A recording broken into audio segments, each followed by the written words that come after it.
Para suster, puder, Bapak Ibu, saudara-saudari dan anak-anak yang terkasih, baru saja kita mendengar bagaimana Tuhan Yesus yang mengajar.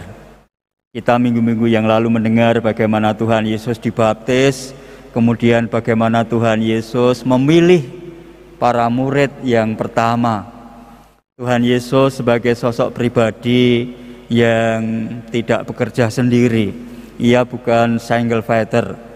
Ia tetap membutuhkan orang-orang, tetap membutuhkan para murid untuk mendampingi di dalam tugas, di dalam karya, di dalam pewartaannya. Hari ini dikisahkan bagaimana Tuhan Yesus yang ditampilkan sebagai pribadi yang penuh kuasa memberikan pengajaran, penuh wibawa. Yesus tampil dengan penuh karisma. Ini suatu hal yang betul-betul membuat kagum orang pada waktu itu. Mereka kagum Tuhan Yesus sungguh sebagai pribadi yang luar biasa. Kemudian kekaguman mereka yang kedua, Tuhan Yesus tadi di rumah ibadat juga mengusir kuasa roh jahat dari seseorang. Roh jahat itu merasuki pada seseorang, dan pada waktu itu roh jahat itu mengatakan, "Apa urusanmu dengan kami, hai Yesus dari Nazaret? Engkau datang hendak membinasakan kami. Aku tahu siapa engkau, yakni yang kudus dari Allah." Roh jahat tahu, mengenal siapa Yesus itu. Yesus adalah yang kudus dari Allah. Ia utusan Allah. Roh jahat ini tahu. Dan roh jahat mengatakan kepada banyak orang pada waktu itu, "Engkaulah yang kudus dari Allah." Tetapi Yesus dengan tegas menghardik si roh jahat itu, keluarlah daripadanya. Bapak, Ibu, saudara-saudari yang terkasih, ini suatu hal yang sungguh menakjubkan bagi orang pada waktu itu. Yesus dengan penuh kuasa mengusir roh jahat, mengusir iblis dari orang itu. Bapak, Ibu, saudara-saudari yang terkasih, banyak orang kagum, tetapi pada waktu itu banyak orang belum mengenal siapa Tuhan Yesus itu sesungguhnya. Tetapi si jahat, roh jahat itu tadi sungguh mengenali siapa Yesus itu, yaitu yang kudus dari Allah. Kita diajak untuk merenungkan, berpikir atau merefleksikan sejauh mana kita selama ini mengenali Tuhan Yesus. Bisa jadi kita kagum, kita juga heran, takjub dengan Yesus. Tetapi bagaimana kita, apakah kita juga mengimani, apakah kita meyakini, apakah kita percaya, atau kita hanya berhenti sebagai yang mengenal saja? Tadi roh jahat memang mengenal siapa Tuhan Yesus, tetapi roh jahat itu tidak mengimani Yesus. Roh jahat tidak tunduk kepada Tuhan Yesus.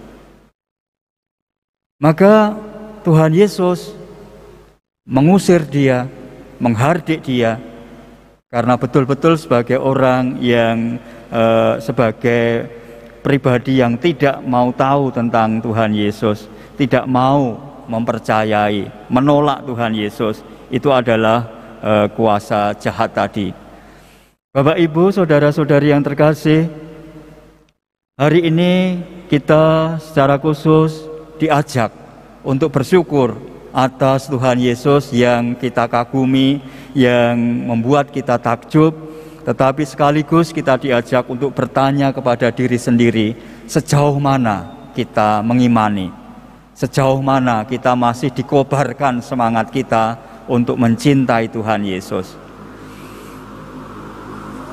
Kalau dikaitkan dengan bacaan yang kedua, menarik untuk kita renungkan bagaimana Paulus ini mengajak agar umat di Korintus itu mengalami kebahagiaan agar umat tidak jatuh di dalam kekhawatiran.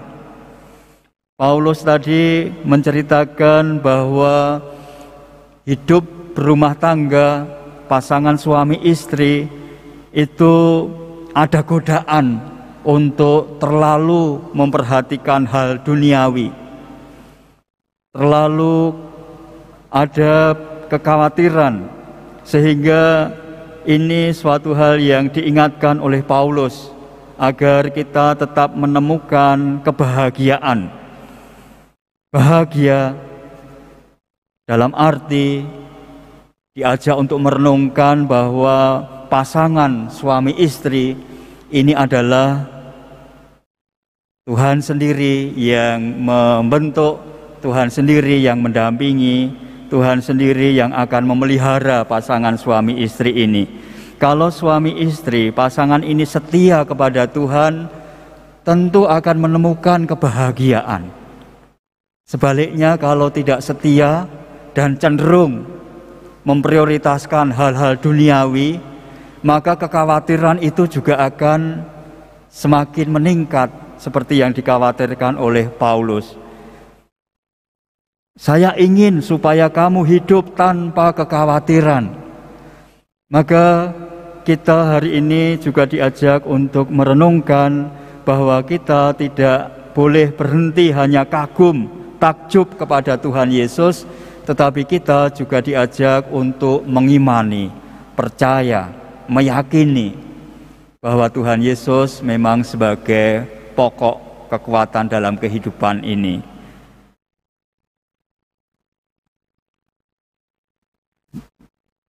Pasangan suami istri tentu diawali dengan rasa kekaguman juga.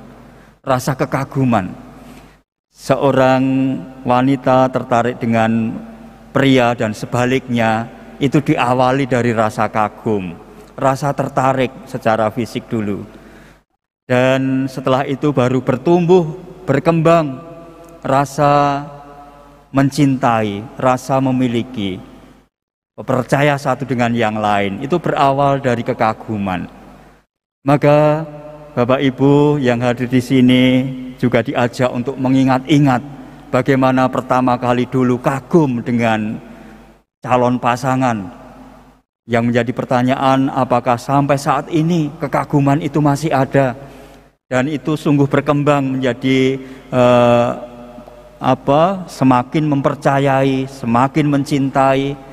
Dan ini juga menarik untuk kita renungkan bahwa kalau seseorang itu setia kepada Tuhan, maka sungguh akan dibimbing untuk juga setia di dalam bersatu dengan pasangannya, mencintai pasangannya. Kalau dalam gereja Katolik itu dalam sakramen perkawinan antara pria dan wanita itu saling menerimakan sakramen. Dikatakan saling menerimakan sakramen. Jadi sakramen itu bukan Romo yang memberikan, tetapi antar pria dan wanita ini satu dengan yang lain saling menerimakan sakramen, saling memberikan diri. Dalam arti yang satu ini menjadi sakramen, menjadi tanda kehadiran Tuhan bagi yang lain, dan demikian pula sebaliknya. Satu dengan yang lain menjadi hadiah yang terindah, menjadi berkat dari Tuhan. Maka kalau pasangan suami istri senantiasa bisa melihat pasangannya sebagai kehadiran Tuhan, sebagai Tuhan yang hadir secara nyata di dalam kehidupan ini, maka sungguh perkawinan itu akan subur, akan berkembang menjadi pasangan yang sungguh terberkati. Maka kita semua diajak untuk selalu mengobarkan semangat cinta melalui kekaguman yang dulu pernah dirasakan, dan semoga kekaguman itu tetap dialami, tetap dirasakan, tetapi sungguh yang pertama-tama adalah mempercayai, mencintai, dan mengimani Tuhan.